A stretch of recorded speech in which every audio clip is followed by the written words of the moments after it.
او دوی اسې ضد او عناد د وجنه تمسخر او استهزاء د وجنه شعیب علیه السلام ته وایي ما نفقه کثیرا مما تقولو نه پوهېږو موږ په هغه خبرو چې ډېرو خبرو چې ته کوي وانا لنراک فینا ضعیفا بېشکه موږ وینو تا په خپل منځ کې کمزوري په موږ کې ټولو کې غریب سړی او داسې قوت او طاقت تا سره نشته چې په موږ باندې غالب راشي ولولا رهتک لرجمناک او کچرې نه وې ستا دا خاندان نو موږ به ته سنګسار کړی وې ستا خاندان چونکه زموږ په مذهب باندې دی او د هغه خاندان لحاظ ساتو ګینې اوسه پورې موږ ته سنګسار کړی وې نو سنګسار دا خو رجم چې ورته وایي سنګسار چې ورته وایي دا زناکار سزا ده چې هغه په کاڼو باندې ویشتلی شي په کاڼو باندې ووهلی شي ویشتلی شي تر دې پورې چې هغه نارینه زانی او زانیه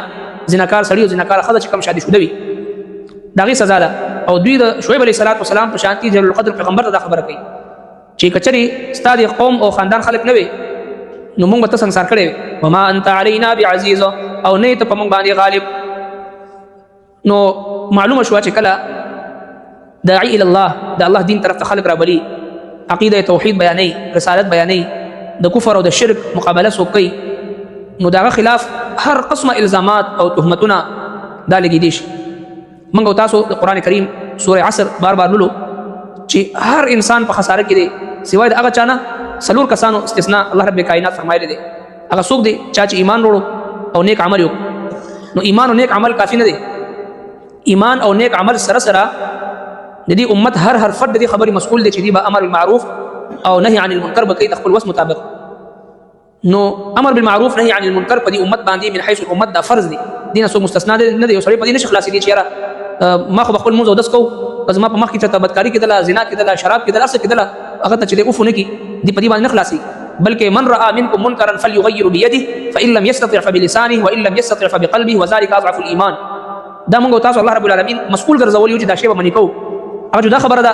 حاکم وقت دا به په لاس باندې منې کوي چاته الله جل شانه د لاس قوت او طاقت ورکړي وي او په لاس باندې منې کوي او چې کوم خلکو سره د ژبې اختیار وي هغه خپل الفاظو سره خپل ژبې سره منې کوي او چې چاته دا وس نه کم از کم زړه کې به بد وګڼي دا د ایمان آخري درجه ده بعضې روایتو کې دینه رستو سره ایمان نشته دی چې یو سړی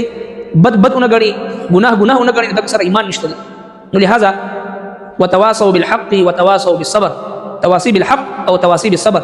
ایمان عمل صالح تواصي بالحق او تواصي بالصبر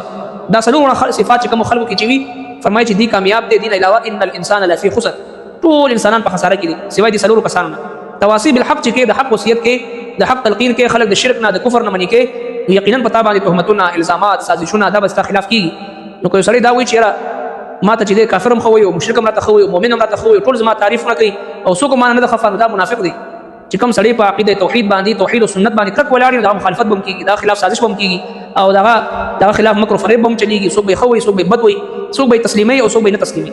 حضرت شعیب علیه السلام په شان جلیل القدر پیغمبر دی خطیب الانبیاء لقب ورته میلاو دی خو څه وایي ولولا رهتک لرجمناک که چېرې ستا د خاندان نه وي نو موږ به ته رجم کړی وي نعوذ بالله وما انت علینا بعزیز او نه ته په موږ باندې غالب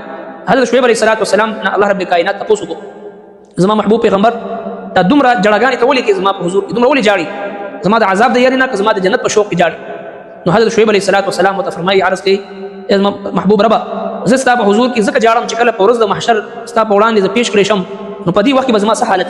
دې وجه نه زه ډېر زیات جاړم الله رب کائنات دومره عزت او دومره اوچت مقام ورکو چې کله د ضعف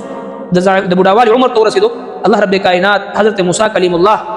علیه السلام د خادم وګرځو خادم په تور باندې حضرت موسی علیه السلام په شان جلیل القدر پیغمبر الله جل شانه په خدمت باندې ولګو هغې نه وروسته ورته کاله لس کاله خدمت نه بعد بیا د لور سره نکاح وفرمایل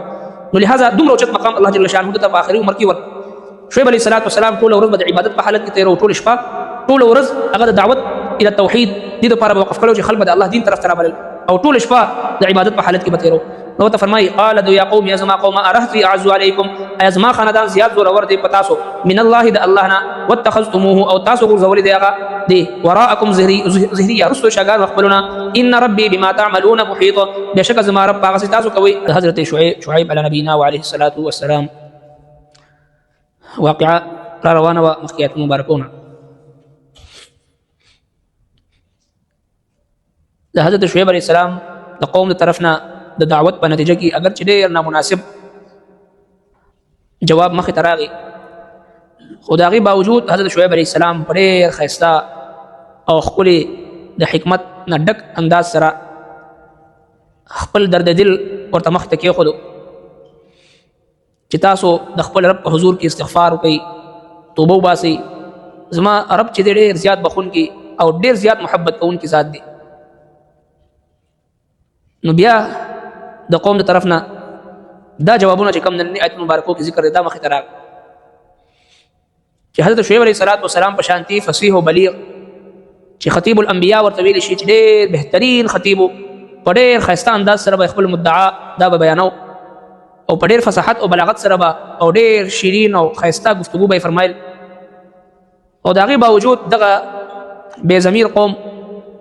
حضرت شعیب علیه السلام ته وایي چې دا ته کومې خبرې کوې موږ خو ستا په خبرو باندې نه پوهېږو او ته په موږ کې ډېر کمزوري او غریب سړی او که منې نه شوي او که چېرې ستا دا کورنۍ او ستا د خاندان چې کوم زموږ مذهب والا دی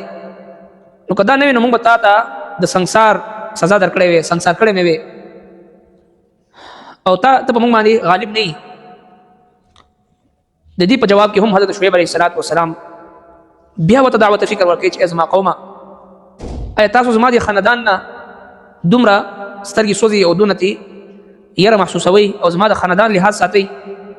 د الله رب العالمین ذات لحاظ ولې نه ساتئ د هغه نه ولې نه یېرېږي. الله رب العالمین چې په ټول کائنات د هغه په قبضه قدرت کې دی د هغه نه یېرېږي. زما رب د ټولې دنیا چې څومره ستاسو په علم کې یو شی دی د هغه هر یو شی احاطه کوونکی ذات دی د هغه نه یېرېږي او زما د خاندان په باره کې تاسو د هغه نه یېرېږي. نو فرمایي قالو دوی یا شعیب علیه السلام ما نفقه نه پوهېږو مونږه کثیرا په ډېرو خبرو مما تقولو د هغه نه چې ته وې وانا لنراک او بېشکه مونږ وینو تا لره فینا ضعیفا په خپل منځ کې کمزور ولولا رهتک او که نه وي ستا خاندان لرجمناک نو مونږ سنګسار کړی وې ته وما انت او نه ته علینا په مونږ باندې بعزیز غالب. قال دوی یا قوم ای زما قومه ارهتی ای زما خاندان اعز علیکم زیات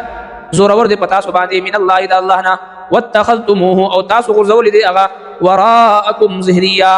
رسل شاګانو خپلو ان ربي بشک زما ربي ما تعملون پاغس تاسو کوي محیط احاطه کوونکی دی راګرونکی دی. نو دی قوم د حضرت شعیب علیه السلام په وړاندې ډېر نامناسب او د ډېر بې ادبۍ نه ډک الفاظ وي ما نفقه کثیرا مما تقولو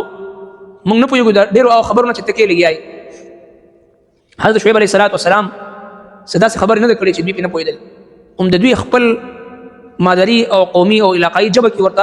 ورسره گفتگو فرمایل او هغه گفتگو هم د فصاحت او د بلاغت نه ډکه گفتگو وه او په هغې کې هم څه داسې علمي گفتگو هم نه وه چې یاره یو عالم داسې عالمانه گفتگو وکړي چې یاره منطقي گفتگو وي دغه شانتي د نور علومو نه ډکه علمي گفتگو وي چې عوام پرې پوه نه شي داسې هم نه وه بلکې عام فهم سیده ساده گفتگو وه چې مخکې تېر شو یا قوم اعبدوا الله ای زما قومه د یو الله عبادت کوئ د یو الله نه سوا ستاسو بل معبود څوک نشته دی او دغه شان دي په ناب تول کې کمی مه کوئ ویا قوم اوفوا المکیال والمیزان بالقسط ولا تبخسوا الناس اشیاءهم ولا تعثوا في الارض مفسدين. دا خو دومره سیده ساده الفاظ چې په دې باندې هر انسان پوهېږي شرک مه کوه یو الله جل شانه پیدا کړي لہذا دغه یو الله عبادت کوه هغه سره څوک شریک مه ګرځوه او دغه شانتي تاسو په دې ناب تول کې کمی مه کوئ خلکو له دوکه مه ورکوئ او ستاسو د وجه نه په دې ځمکه باندې کوم فساد راځي په ناب تول کې کمی کوئ د هغې د وجه نه په دې مخ د ځمکه باندې فساد راځي. دا خو داسې خبرې وي چې په دې کې هېڅ قسمه